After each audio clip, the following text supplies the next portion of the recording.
Okay, so are you ready to, like, really dive deep into some seriously spooky stuff?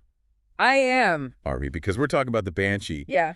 and specifically something called Echoes of Terror. Yeah, that's going to be really I interesting. know, right? It's a pretty intense topic we're going to be looking at this document. Yes. It's got all this info like Banshee mythology, Mm. like representations in media, and like the symbolism behind it all. Yeah, it's really rich stuff. So basically what we're trying to do today is figure out, Right. why is the Banshee such a powerful figure? And like, what's up with these echoes of terror? Yeah, I think we can definitely uncover some cool stuff. Okay, so before we get too deep into it, Sure. for anyone listening who might need like a quick reminder, Yeah. what exactly are we talking about when we say Banshee?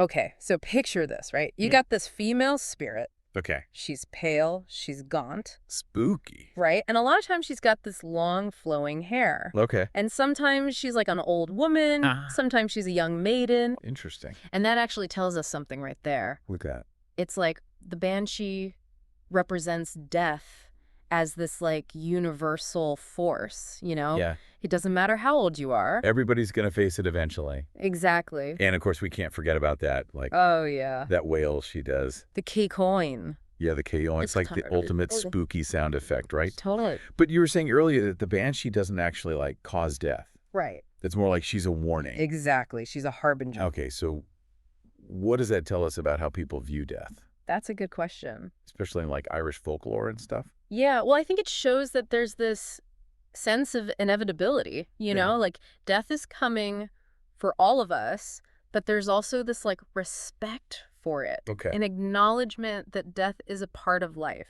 I see. It's not something to be feared necessarily. Right. It's just something that is A natural part of the cycle. Exactly. Okay, so let's get to this phrase that like totally caught my attention. What's that? Echoes of terror. Oh, yeah.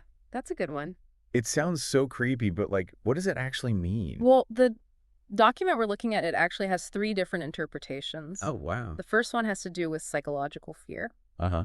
So the banshee's cry, it's like it embodies all of our deepest fears. Like what kind of fears? Like the fear of the unknown, the fear of death, even like, fears that we have inside ourselves. Oh, wow. So it's not just about like being scared of a ghost, Right. It's about those things that we're afraid to face. whether it's like death or like our own personal demons or whatever. Exactly. It's pretty deep. Yeah, and it's really fascinating how certain sounds can trigger such strong reactions in us. Yeah, like think about horror movies. Oh, yeah. Like a jump scare with a loud noise, that's one thing. Right. But like a slow, drawn-out wail, that's way creepier. Oh, yeah, definitely. I don't know why, but it just like gets under your skin. Well, there's actually a reason for that.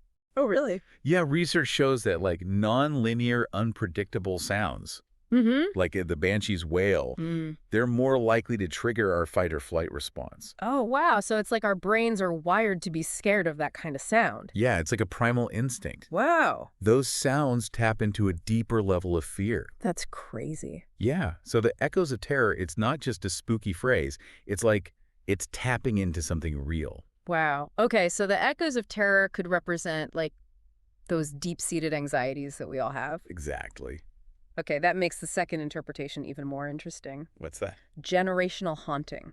Oh, yeah. So like a family is carrying the weight of past tragedy. Right. It's like inherited trauma. Mhm. These echoes of pain and secrets reverberating through generations. Oh, man, that's heavy. It is. Like the family has this like skeleton in the closet, and Yeah. that skeleton is screaming. Exactly. You know, it makes me think about all those stories of haunted houses. Oh, yeah. Like where something terrible happened a long time ago. And it's like that event left some kind of psychic residue. It's a fascinating idea. Do you think that's what the Banshee's tapping into?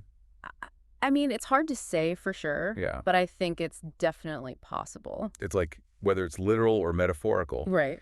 the Banshee's presence makes us think about how the past can affect the present. Absolutely. It's like we can't escape history. Sometimes it comes back to haunt us. Literally. Yeah, literally. Okay, so then there's the third interpretation. Okay. This one takes things to a whole other level. Oh, yeah. It's the Banshee as a cultural warning. Right. What do you think about that? I think it's really thought-provoking Mm-hmm. because it suggests that the banshee isn't just about individual fear. Or family drama? Exactly. It's about societal anxiety. So, like, are we ignoring signs of danger? Maybe. Ethical lapses? Ecological collapse? It's possible. Like, could the Banshee's wail be a metaphor for all the warnings we're ignoring? I think it could be. Wow. Okay, so we've gone from personal fears to family trauma to, like, the potential downfall of society. That's how we roll on the deep dive. That's why I love these deep Me dives. too. Okay, so speaking of different interpretations, Yeah. we had to talk about how often the Banshee shows up in pop culture. Oh, yeah, she's everywhere.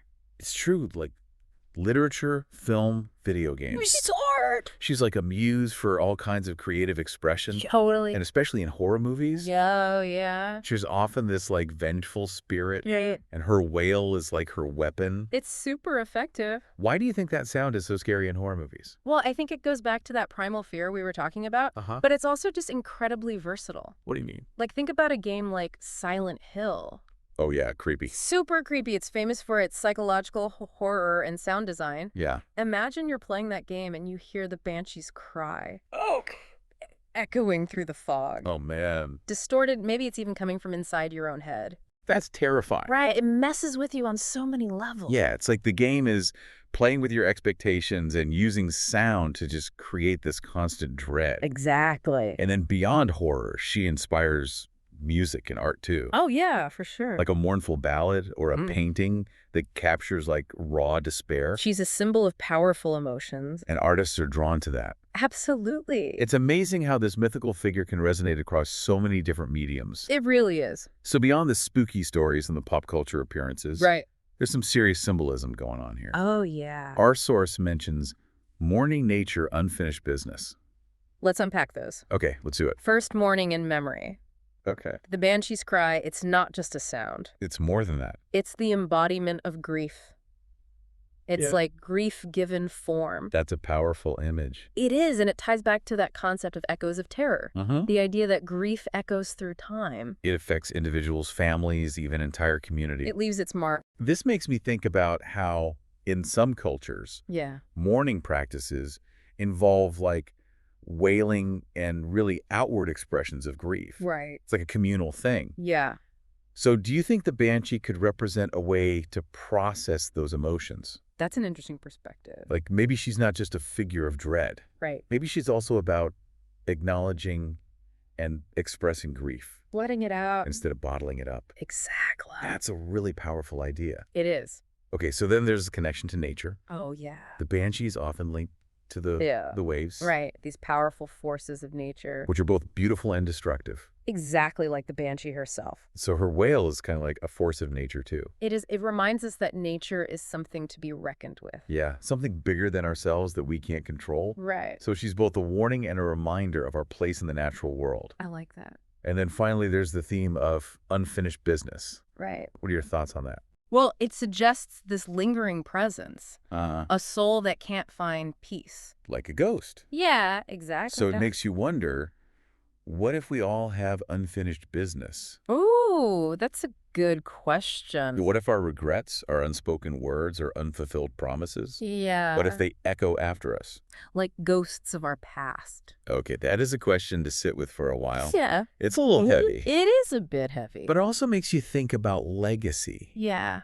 like how our actions can have consequences long after we're gone. It's like ripples in a pond. Okay, so speaking of legacies and modern interpretations, Yes. our source mentioned this story idea Oh, yeah. about a town that's plagued by banshee wails. Right. And those wails uncover all these dark secrets. Classic horror setup. It is, but I think there's potential to go deeper. How so? What if the echoes of terror don't just reveal individual secrets? Okay. What if they expose something about the town itself? Like maybe a hidden history of environmental damage. Oh, what? Or a cover-up of some social injustice. That would be really interesting. It's like a horror story with a message. I love that. And you could use the Banshee's wail to like build tension, Oh, yeah. create an atmosphere of unease. And even signal moments of revelation. Exactly. That's really cool. I'm thinking about how sound design in podcasts Yeah. can really draw you into a story. Oh, yeah, for sure. Like imagine a podcast where the Banshee's cry isn't just a sound effect. Okay. It's like a key part of the narrative. That would be amazing. The echoes of terror could reverberate not just through the story, Yeah. but through the medium itself. Ooh. I like that. So we've covered a lot of ground today, We have. from the classic image of the Banshee Right. to the psychological power of her wail, To the symbolism. to her potential as a vehicle for social commentary. In modern storytelling. It's clear that the Banshee is much more than just a scary story. Oh, yeah, definitely. She's a reflection of our deepest fears, Our anxieties about death. our connection to nature And the echoes of the past. that continue to shape our present. It's a lot to think about. It is. So I guess the question is, what would your echoes of terror reveal? Ooh, good question. What whispers from the past are waiting to be heard? That's something for everyone to ponder. And for our listeners who want to learn even more about the Banshee, Yes, be sure to check out the show notes we've got links to all kinds of resources. so you can keep exploring this fascinating topic. Happy haunting, everyone. Until next time, stay spooky. Bye. Bye.